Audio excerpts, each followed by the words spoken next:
investasi versus judi. Kalau kita ngomong tentang jangka panjang, seseorang yang memang sejahtera, itu mereka lebih fokus ke investasi. Apa itu investasi?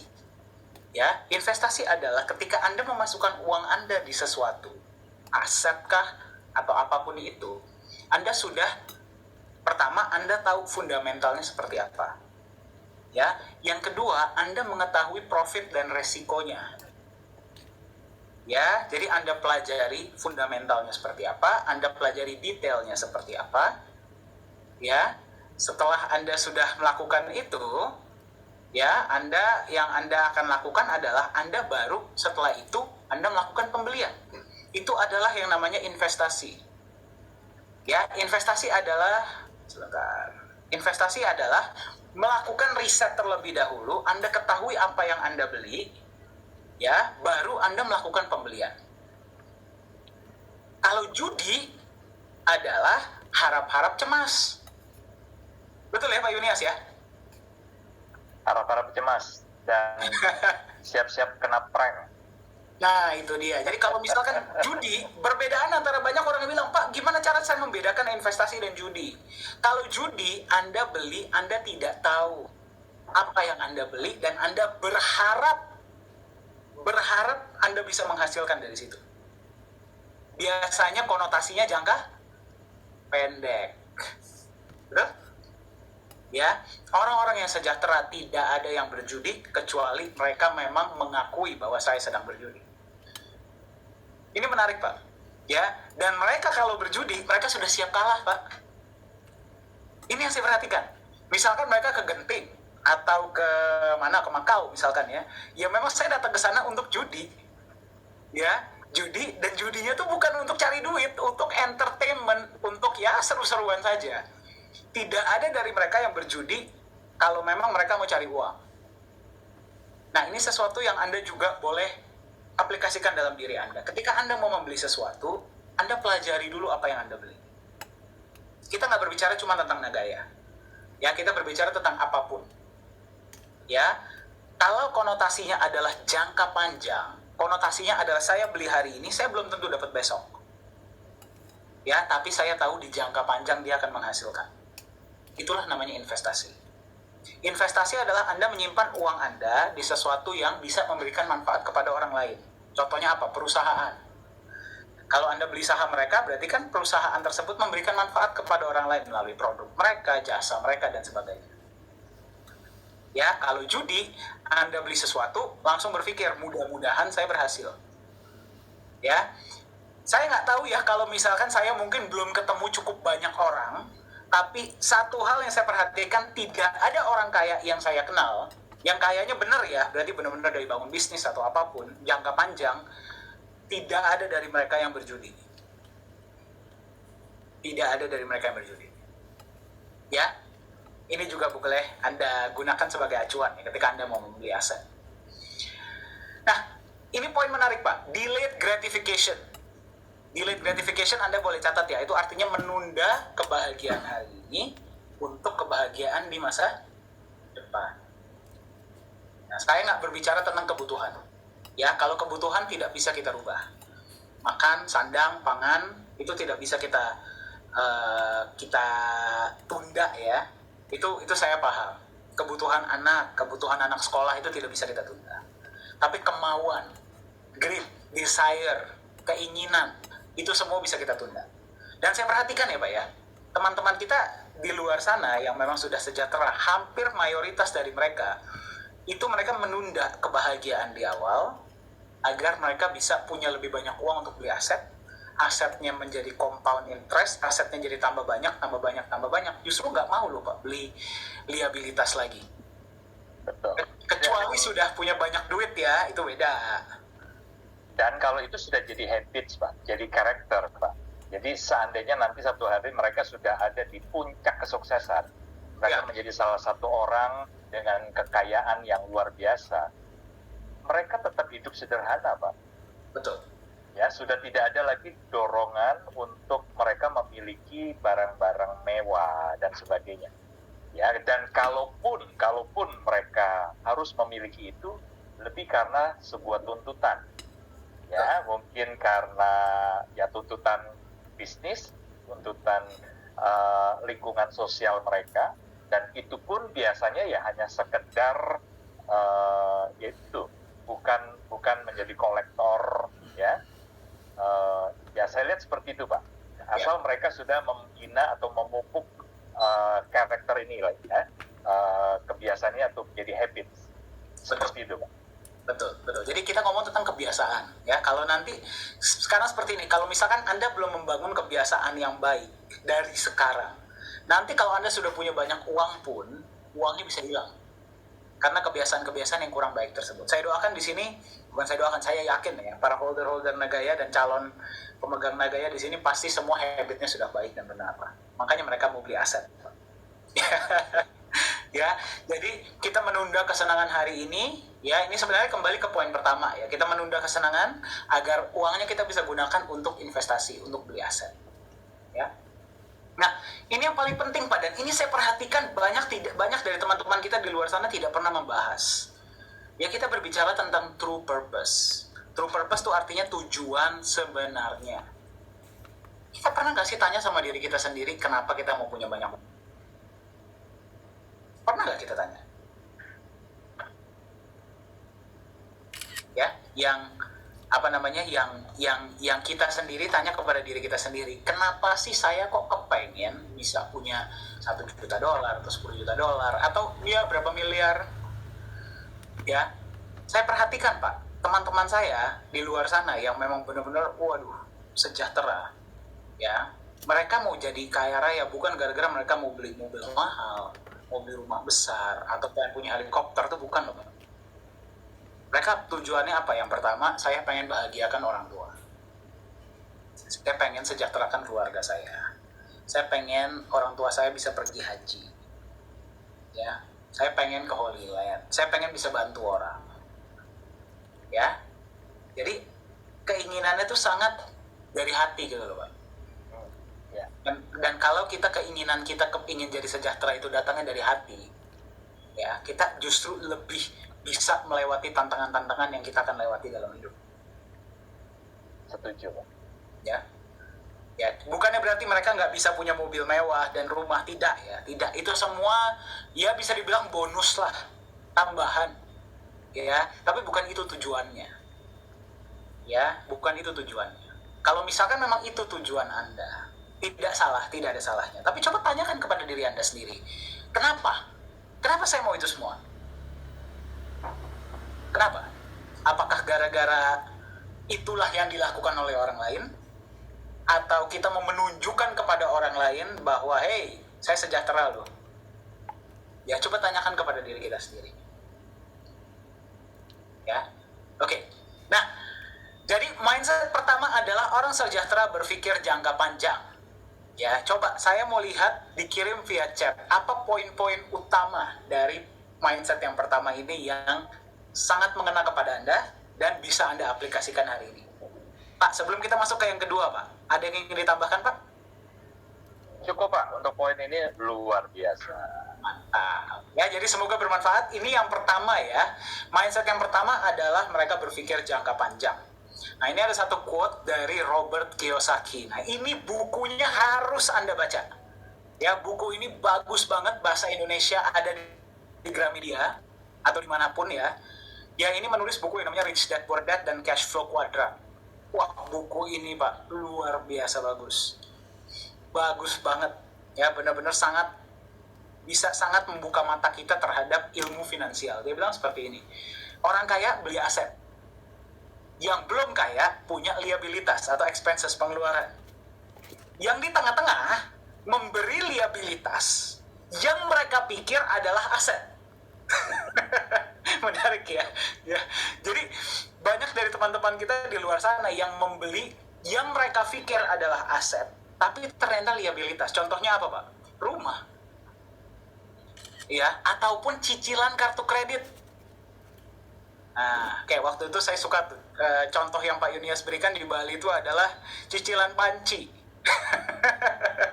Ya, kita beli misalkan, ya, dicicil 12 kali, dipikirnya alah kan murah cicilannya, betul nggak sih? Tapi kalau kita lakukan secara terus-menerus tuh lama-lama jadi bukit juga loh.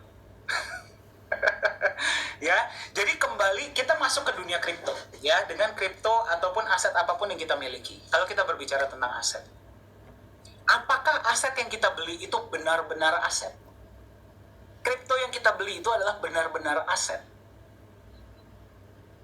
Ya, apakah mereka itu benar-benar aset? Memang benar, definisi yang pertama adalah mereka memberikan uang kepada kita, setuju. Permasalahannya adalah dari mana uang tersebut datang. Ya, kalau kita sewakan properti kepada orang lain kan jelas, kita memberikan jasa kepada orang lain, betul? Kita memberikan atap agar orang lain tidak kehujanan. Mereka bisa tidur, mereka bisa hidup dengan keluarganya. Kalau kita beli saham, jelas bagi hasil dari perusahaan tersebut. Perusahaan tersebut dapat uang dari mana? Jelas, mereka jualan barang, jualan jasa. Nah, gaya jelas datang dari proyek. Ya, aset yang Anda beli, apakah mereka aset atau bukan? Nah, ini sesuatu yang Anda boleh tanyakan kepada diri Anda sendiri. Ya, nah ini Pak Alfian. Saya terinspirasi dari buku Cash Flow Quadrant, sebab itulah selalu mencari cara untuk menuju kebebasan finansial. Luar biasa. Mantap. Oke, baik. Sekarang kita masuk ke mindset yang kedua. Yang mindset pertama tadi apa? Orang sejahtera berpikir jangka panjang. Ya. Yang kedua, dan ini juga nggak kalah pentingnya, adalah mindset orang-orang sejahtera, mereka fokus memberi, giving. Ya, mereka fokus giving. Ada satu cerita, Pak. Ya, ini satu cerita yang menurut saya ini sangat mengharukan, ya. Bapak tahu Tony Robbins, Pak? Tahu? Ya. Teman-teman di sini tahu siapa itu Anthony Robbins?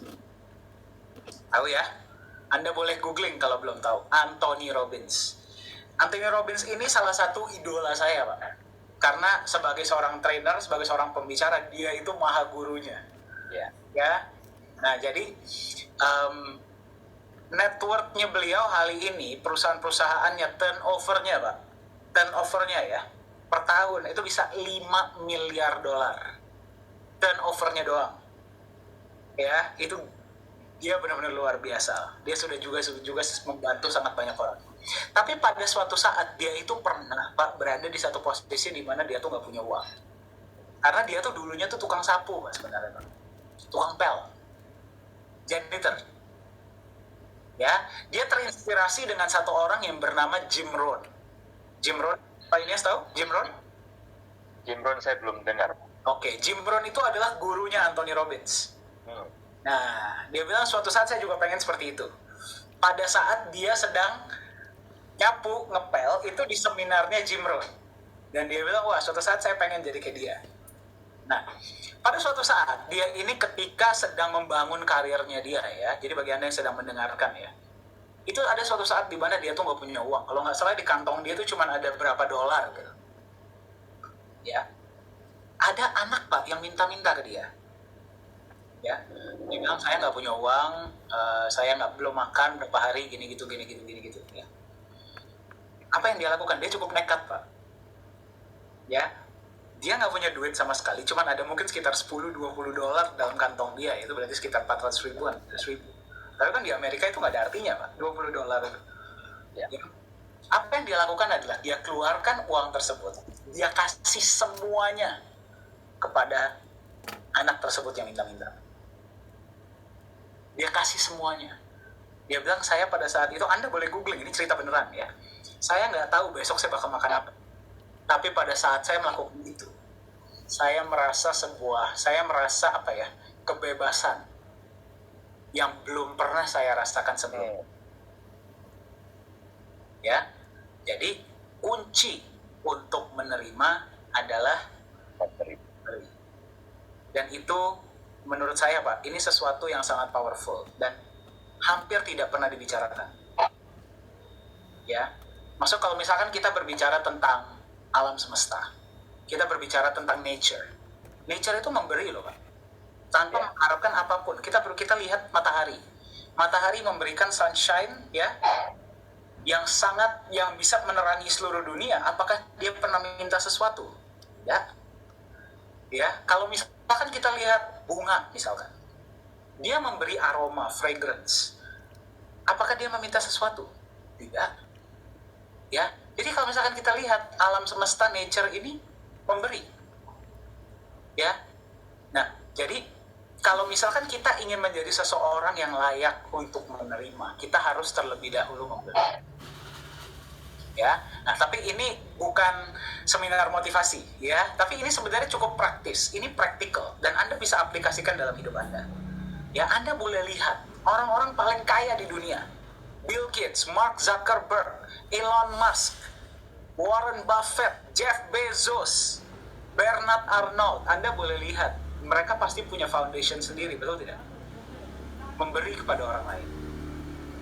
Bill Gates, Pak, itu pernah turun ya dari sampai sekarang pun dia sudah turun dari list orang terkaya gara-gara dia segitu banyak memberinya kepada dunia. Tapi justru dengan dia memberi, kekayaan dia justru jadi tambah besar, Pak. Ya, jadi, dan ini bisa Anda aplikasikan. Kalau Anda bisa memberi, ya, kalau Anda bisa memberi kepada orang lain, Anda mengatakan kepada alam semesta bahwa Anda layak untuk menerima. Setuju? Ya, setuju tidak? Karena ini adalah kapasitas kita. Ya, istilahnya kalau kapasitas kita mau dibesarkan, kita juga harus bisa memberi dengan lebih banyak. Jadi seperti air terjun. Anda menerima, terus Anda memberi. Anda menerima, terus Anda memberi. Bukan berarti Anda kasih semua ya, yang enggak juga. Ya, minimal gunakanlah uang tersebut untuk membantu orang lain. Nah, tapi di sini kita bukan cuma membicara tentang uang. Memberi itu bisa apapun. Apapun. Di Nagaya apa yang bisa Anda berikan? Coba dikirim via chat. Apa yang bisa Anda berikan di Nagaya?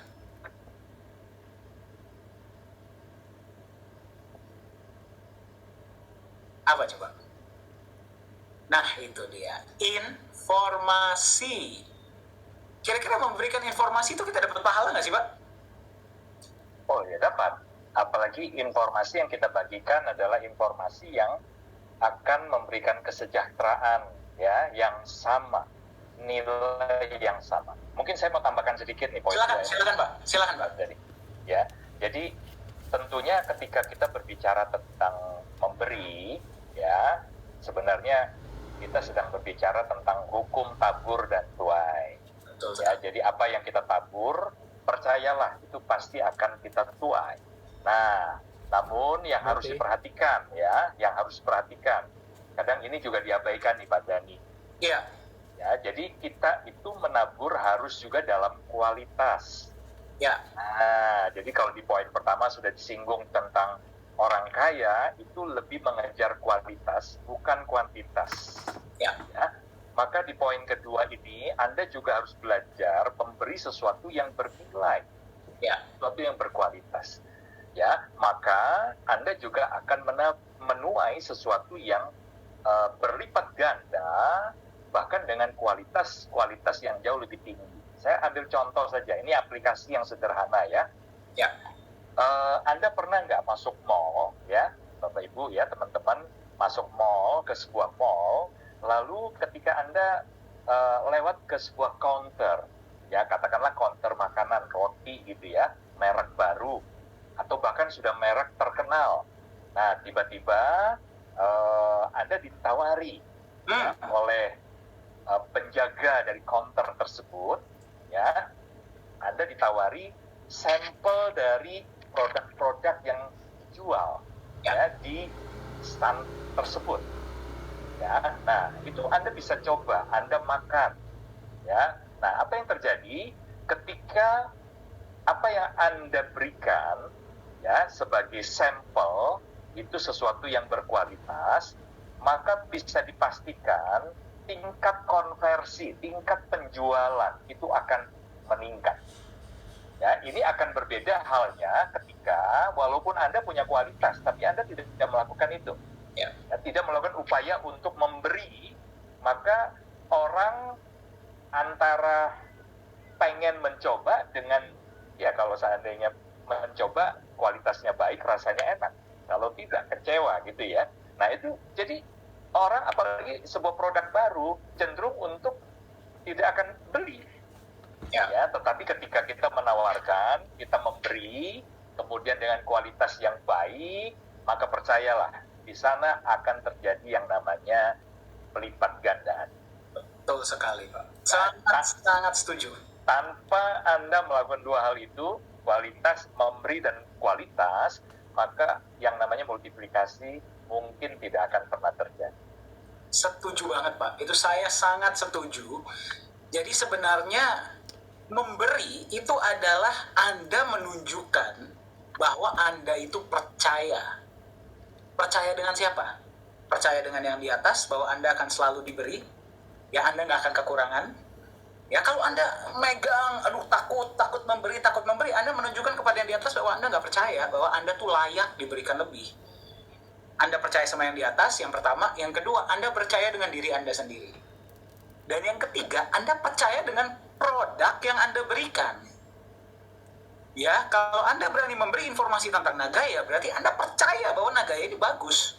Sebagai contoh begini, Pak, ngomong tentang sampel, Pak. Saya baru kemarin itu lagi duduk di kedai kopi yang inisialnya kakak.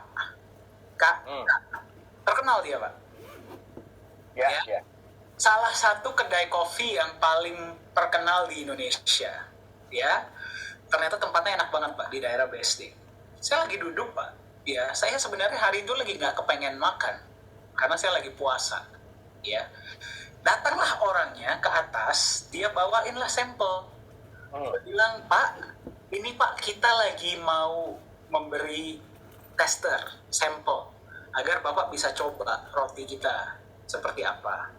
Ya, ternyata kayaknya mereka lagi fokus ke mengembangkan brand rotinya, bagaimana saya nggak ngerti ya. Saya coba, Pak, enak ternyata rotinya. Ya, walaupun ya saya nggak beli gara-gara saya lagi fasting ya. Jadi saya cuma coba doang, itu saya nggak masalah. Tapi saya tahu lain kali saya kalau datang ke sana, saya pasti akan beli itu roti. Nah, jadi kalau secara praktisnya adalah dengan Anda memberi informasi atau Anda memberi sampel, Anda memberikan kepada orang lain, Anda percaya bahwa produk Anda tuh bagus. Betul nggak? Kalau Anda ada produk yang jelek, yang nggak baik buat orang, Anda berani ngasih nggak? Enggak. Setuju ya, Pak ya? Setuju. Iya. Ya, jadi kurang lebih seperti itu. Ya, kurang lebih seperti itu. Dan jadi kurang lebih poin kedua, mindset kedua itu seperti itu, Pak. Ya, jadi orang yang sejahtera itu tidak pernah takut untuk memberi. Ya, mungkin ada mau ditambahkan, Pak? Ya, ada satu lagi, Pak. Sebagai contoh lagi ini ya. Ada beberapa yang mungkin ini sebenarnya harusnya menjadi sebuah jawaban ya untuk orang-orang yang tidak rela berbagi informasi ya. Kenapa akhirnya Anda tidak berkembang? Nah, salah satu kita melihat sejarah kuliner ya, bukan cuma di Indonesia ya, tapi juga di seluruh belahan bumi ini, perkembangan kuliner itu dari waktu ke waktu itu luar biasa. Ya, bukan hanya dari segi cita rasa ya, Pak Dhani ya, tapi juga dari kreativitasnya. Ya, itu luar biasa berkembang. Ya, apa yang mungkin tidak pernah dijumpai di era tahun 70 80-an. Ya, bahkan di tahun 90-an, hari ini waduh, itu yang namanya kuliner berkembang dengan luar biasa. Nah, kenapa bisa seperti itu? Coba Anda perhatikan. Ya, khususnya di Indonesia di era tahun 90-an, waktu TV swasta itu mulai berkembang. Biasanya, ya, ada hari-hari tertentu TV swasta itu menampilkan acara masak-memasak. Oke. Ya, nah kemarin saya baru menyaksikan itu ada Ibu Siska. Ya, Ibu Siska yang dari era tahun 90-an, itu saya suka nonton. Ya, saya nonton, saya nggak bisa masak gitu, tapi saya suka aja setiap kali lihat demo masaknya. Dan Ibu Siska ini menolak menyebut namanya atau dipanggil sebagai chef ya. Dia menolak karena dia tidak pernah sekolah bidang itu, hanya karena hobi saja. Ya. Dan di setiap kali dia mendemokan masakan A, masakan B, masakan C, itu kan sebenarnya adalah berbagi informasi. berbagi rahasia, berbagi resep. Betul ya, Pak Dhani? Dan karena ada orang-orang yang mau berbagi informasi, membagi resepnya, lalu itu menimbulkan ide-ide yang semakin berkembang. Jadi bukan saja ya, Anda coba perhatikan, informasi ini akan menginspirasi orang lain, tetapi sekaligus Anda pun akan berkembang. Anda sendiri akan berkembang, karena ide-ide itu, ide kreatif akan terus berkembang. Terus ketika ada orang lain yang menonton atau menerima informasi itu dan dia berkembang, lebih berkembang dari kita lihat, maka kita juga berpotensi untuk berkembang lebih jauh lagi. Ya, jadi sangat setuju mindset memberi. Ketika Anda menabur sesuatu, maka Anda juga akan menuai, ya, dan Anda akan menuai sesuatu yang jauh lebih besar. Dunia juga akan menjadi jauh lebih baik. Betul. Wah, mantap sekali. Terima kasih Pak ya atas contohnya Pak. Saya suka nonton masak walaupun saya nggak bisa masak Pak, tapi minimal ketika saya nonton saya jadi terinspirasi untuk makan Pak. Ya. Pak, by the way Pak, ini ada sebuah, waktu itu saya pernah nonton satu video YouTube ya Pak, yang menurut saya sangat bermanfaat, sangat keren banget lah ini. Statement ini sangat keren. Saya nggak tahu ini Anda percaya atau tidak. Ya, Anda percaya atau tidak, ini terserah Anda ya, tapi ini sesuatu yang saya dengar dan menurut saya ini sangat luar biasa, Pak. Dia bilang begini, Pak.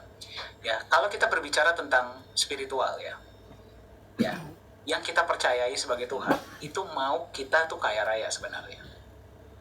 Kenapa?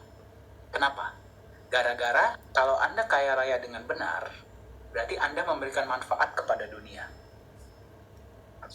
Ya, dan Anda kalau misalkan memang punya mindset memberi, Anda punya uang, Anda akan gunakan uang tersebut agar bisa memberikan lebih banyak manfaat kepada dunia. Ya, jadi katanya seperti ini, Pak. Tuhan ini lebih peduli dengan dunia yang Dia ciptakan. Ya, karena Dia mau dunia ini berhasil. Dia mau dunia ini progresif, Dia mau dunia ini berjalan, makanya Dia mau Anda menjadi kaya raya. Karena dengan Anda sebagai kaya raya, berarti Anda bisa membuat hidup dunia ini menjadi lebih baik. Saya bilang, wah ini keren banget. Ya, ini keren banget. Ya, jadi Anda mau percaya, Anda mau nggak percaya, ya ini semua pilihan kita masing-masing.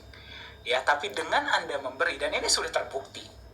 Ya, ini sudah terbukti. Dengan lebih banyak kita giving, lebih banyak kita memberi manfaat, lebih banyak kita nanti akan menerima. Kapan? Kita tidak tahu. Ya, ini ada sebuah quote ya, dari siapa nih?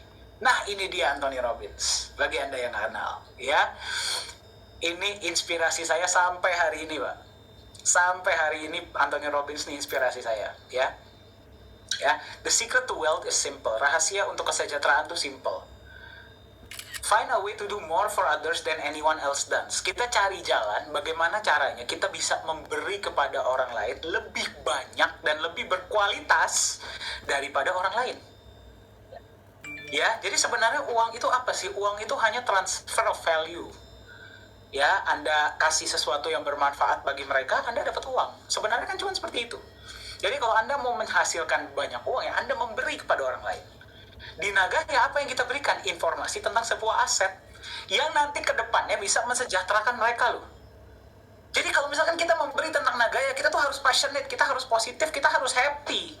Karena Anda tahu aset yang Anda berikan ini kepada orang lain itu suatu saat bisa mensejahterakan mereka.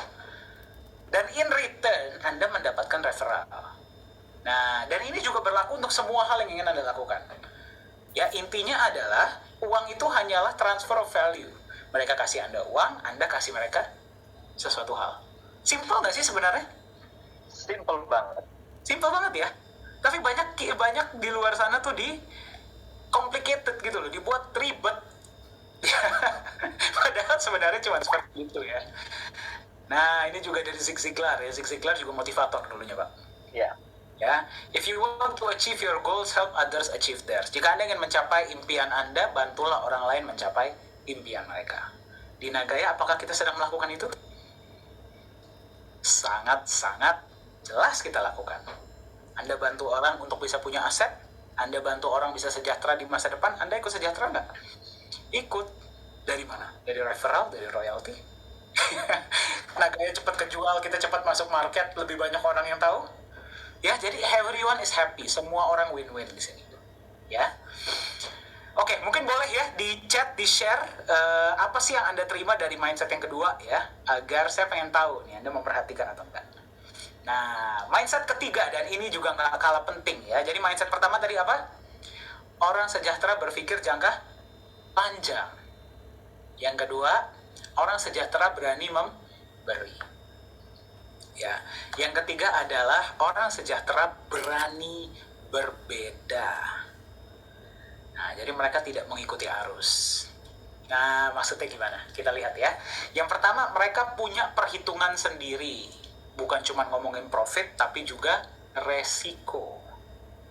Ya, jadi biarpun seluruh dunia melakukan apa yang mereka lakukan, ngetrend sesuatu yang ngetrend, tapi kalau mereka nggak setuju dengan itu, mereka tidak akan lakukan. Tapi kalau mereka setuju dengan sesuatu, mereka sudah hitung profit dan resikonya, walaupun orang lain tidak ada yang melakukan, mereka lakukan. Mereka duluan. Ya, makanya Anda perhatikan, tidak melakukan apa yang dilakukan oleh 99%. Ya, mereka berani masuk di awal. Nah, ini tapi tolong jangan disalah mengerti ya. Bukan berarti masuk di awal untuk semua hal yang baru, tidak. Ya, berani masuk di awal untuk sesuatu yang dia percayai dan perhitungkan. Percaya dan perhitungkan apa? Profit dan resiko. Ya, jadi kalau misalkan dia lihat, ini ada satu quote dari Jack Ma, Pak. Ya, dia bilang kalau misalkan Anda diberikan sebuah kesempatan, Anda sudah paham 60% saja, Anda ambil. Jangan menunggu 100%. Karena kalau Anda sudah paham 100%, Anda sudah terlambat. Ya, tapi kembali, perhitungkanlah profit dan resikonya. Nah, ini yang menurut saya cukup miris. Banyak orang berbicara tentang profit di luar sana, tapi tidak ada yang berbicara tentang resiko. Sorry, saya pandu dulu. Tidak ada yang berbicara tentang resiko. Kayaknya ya Pak ya, di dunia kripto kita doang yang berbicara resiko ya Pak ya. Di dunia kripto itu terkenal dengan FOMO, terkenal dengan hype, ya. Kalau ada FUD itu lebih karena strategi. Bagaimana para whales itu biasanya ingin merealisasikan keuntungan. Betul. Ironis memang, Pak. Betul. Yang satu hal ya Pak, ini juga saya punya satu cerita ya bagi teman-teman ya. Ini sebenarnya cerita tentang teman saya. Di dunia kripto itu kan saking gampangnya di FUD, saking gampangnya FOMO itu dilakukan. Ya. Jadi ada satu grup ini dia bilang, ayo kita rame-rame, kita beli satu koin. Dia sendiri menyebut ini adalah shitcoin, Pak. Dia sendiri menyebut ini adalah satu shitcoin, dia nggak punya nilai, ya. Tapi kalau kita punya komunitas besar, kita bisa goyang nilainya, kita bisa profit sama-sama. Ya, yang dia lakukan adalah cukup menarik, Pak. Ini saya share whiteboard ya. Nah, yang dia lakukan seperti ini. Jadi dia kumpulkanlah sebuah komunitas di sini, Pak, yang cukup besar. Ya, dia bilang kita akan, misalkan ininya, kita akan masuk di titik ini sama-sama. Kita akan pump sama-sama. Nanti kalau dia nilainya sudah naik, saya akan kasih kalian kode, kita sell sama-sama. Waduh, kelihatannya masuk akal ya Pak ya? Make sense banget ya? Make sense. Ya, everything went well, semua kelihatannya lancar. Teman saya beli banyak BNB ya. Soalnya ini di PancakeSwap. Tapi saya nggak mau nyebut nama koinnya ya. Dia bilang, ayo kita masuk. Dia masuklah di sini. Naik harganya memang Pak. Dia naik. Ketika dia bilang ayo sell, di tahap ini Pak, nggak bisa dijual Pak. Kenapa? Antriannya panjang. Ya, jadi PancakeSwap ini tidak punya liquidity untuk bisa mencairkan sekian banyak uang yang keluar. Ya, mereka nggak tahu sebenarnya ada yang namanya liquidity pool. Betul, itu yang tidak didasari oleh banyak investor ya, atau trader-trader kripto pemula khususnya. Betul sekali Pak, betul sekali. Yang terjadi adalah koinnya kan setelah sudah pada mulai ngedump semua kan turun dong. Namanya juga shitcoin. Dia baru bisa jual justru di sini Pak, malah rugi dia. Nah, satu hal yang dia nggak paham, si orang yang nyuruh dia jual kira-kira jualnya di mana? Di sini atau di sini. Sudah keluar lebih dulu. Keluar duluan, dia masuk duluan, dia keluar duluan. Nah, ya jadi yang di sini poin utamanya adalah jangan mengikuti apa yang dilakukan oleh semua orang. Kalau yang dilakukan oleh semua orang sesuai dengan hati nurani Anda dan logika Anda, sudah Anda perhitungan profit dan resikonya, silakan. Ya, tapi mayoritas orang-orang yang saya kenal, ya, yang benar-benar sejahtera, mereka itu justru nggak mengikuti arus. Mereka mengikuti apa? Yang pertama perhitungan mereka sendiri, ya, tapi kita nggak pernah bisa menghitung semuanya, betul nggak sih? Kita nggak pernah bisa menghitung semuanya.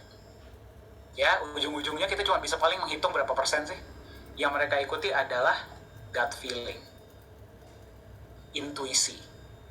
Nah, ini kita ngomong spiritual ya, tapi sebenarnya kita tuh kadang-kadang tuh sudah tahu di dalam diri kita, ini asat gak benar. Benar gak sih? Apa jangan-jangan cuma saya doang lagi di ruangan ini? Enggak ya? Coba, saya mau tanya sama teman-teman yang sedang mendengarkan. Pernah gak sih kadang-kadang kita tuh, ya kalau kita ditawarin sesuatu, kayaknya tuh logikanya make sense, tapi kok kayaknya kok hati kita kok bilang kok kayaknya kok ini nggak benar gitu loh. Pernah nggak sih seperti itu, Pak Yunias? Ada gelisah ya, ada sesuatu yang seperti jadi alarm. Iya, Nah, sebaiknya memang kalau seperti itu kita lebih baik putuskan untuk tidak ambil, walaupun ini sebuah peluang yang sepertinya nampaknya luar biasa dan masuk akal. betul. Ya. Pak Dhani, mungkin sekalian saya mau informasikan ya, hari-hari ini ada sebuah platform lain yang sedang berkembang di Indonesia, ya, dan lagi-lagi dia menerapkan pola seperti tadi, Pak Dhani, yang Pak Dhani gambarkan ya. Jadi mereka sepertinya menerapkan sebuah strategi untuk ngepam, ya, di komando, ayo ini waktunya untuk beli di harga sekian, beli, dan itu menyebabkan harga jadi naik, ya, untuk kemudian nanti ada satu titik di mana mereka diperintahkan untuk jual. Oke. Nah, ini sebenarnya pola-pola yang pada akhirnya, ya, ketika kapitalisasinya semakin menggulung, ya, maka akan terjadi seperti yang Pak Dhani tadi sampaikan, di mana pihak broker itu sudah tidak lagi punya liquidity untuk membayar. Nah, problemnya akan terjadi di sana. Betul. Jadi berhati-hatilah. Betul Pak, betul. Saya setuju banget dan kayaknya saya sudah dengar deh Pak itu yang Pak Yunias bicarakan. Itu yang kita pernah bahas bukan sih Pak? Sempat kita bahas. Ya, jadi intinya yang paling penting adalah begini, mereka sadar yang paling ujung-ujungnya kalau sesuatu itu terlihat terlalu baik, terlalu bagus, ya, if it's too good to be true, if most certainly is, berarti artinya kalau dia tuh kelihatannya terlalu bagus untuk menjadi benar, biasanya benar. Dia itu terlalu bagus untuk menjadi benar, berarti dia tuh biasanya nggak benar.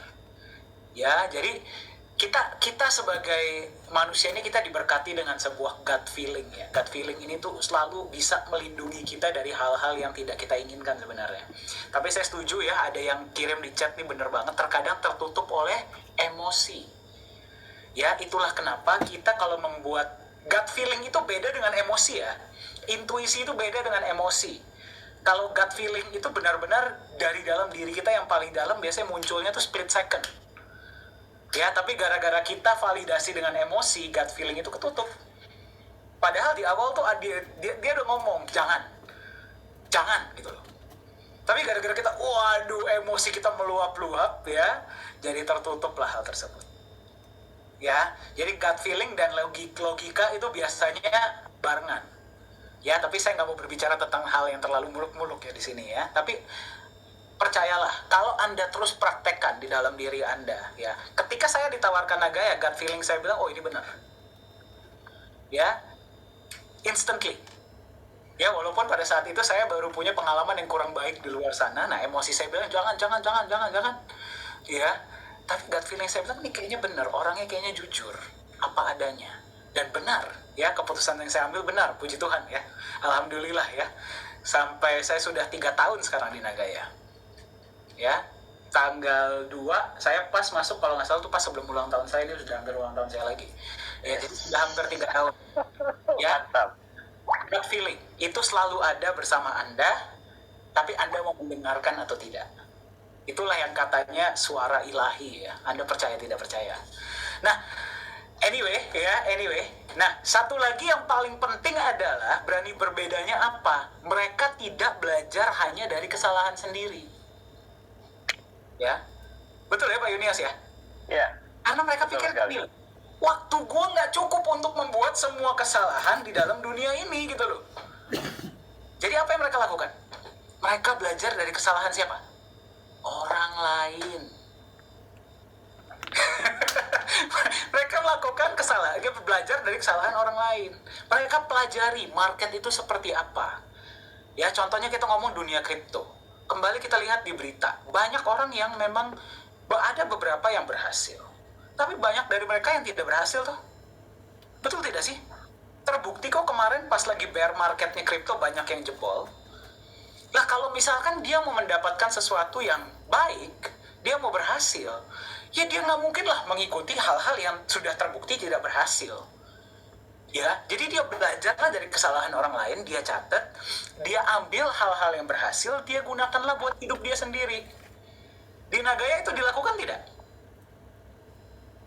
Jelas dilakukan. Ya, Pak Yohanes Chandra jelas melakukan itu. Ya, gara-gara dia berbeda sendiri. Kenapa? Gara-gara mayoritas tidak ada yang berhasil. Ya, tapi apakah berarti dia bilang, wah kripto itu jelek? Ya tidak juga. Soalnya teknologi kita blockchain. Buktinya ada kripto yang berhasil, ya yang berhasil diambil, yang tidak berhasil dibuang. Ya, itu logika ya. Ya, jadi Anda kalau misalkan, Anda lihat di dalam market itu seperti apa, dan Anda lihat mayoritas mereka mendapatkan hasil bagaimana. Kalau kebanyakan tidak berhasil, dan Anda lakukan hal yang sama, ya Anda juga tidak akan berhasil. Kita harus lakukan apa yang berhasil, sudah terbukti berhasil, nah itulah kita buktikan. Ya. Nah, jadi untuk mindset yang ketiga, coba dikirimkan via chat. Apa yang Anda dapatkan dari mindset ketiga ini ya. Nah, ini ada beberapa quote. Sebelum saya akan oper ke Pak Yunias. Nah, inilah Jim Rohn, Pak. Ya, gurunya Anthony Robbins. Successful people do what unsuccessful people are not willing to do. Ya, orang berhasil melakukan hal-hal yang tidak dilakukan oleh orang yang tidak berhasil. Simpelnya begitu. Ya, nah ini Guy Kawasaki. Ini beda dengan Robert Kiyosaki ya, beda loh. Ya, if achieving success were easy, more people would do it. Ya, jika berhasil itu gampang, akan banyak yang berhasil. Ya, Anda mau jadi orang yang berhasil atau tidak? Nah, jadi kita rangkum ya. Yang pertama, mindset yang pertama adalah orang-orang sejahtera berpikir jangka panjang. Yang kedua, orang-orang sejahtera berani memberi, berani giving. Dan yang ketiga, orang sejahtera berani berbeda. Mereka tidak mengikuti arus. Ya, nah jadi mungkin itu sedikit dari saya ya. Semoga bermanfaat untuk Anda. Mohon maaf jauh lebih panjang dari yang saya bayangkan. Benar kata Pak Yunias ternyata ya.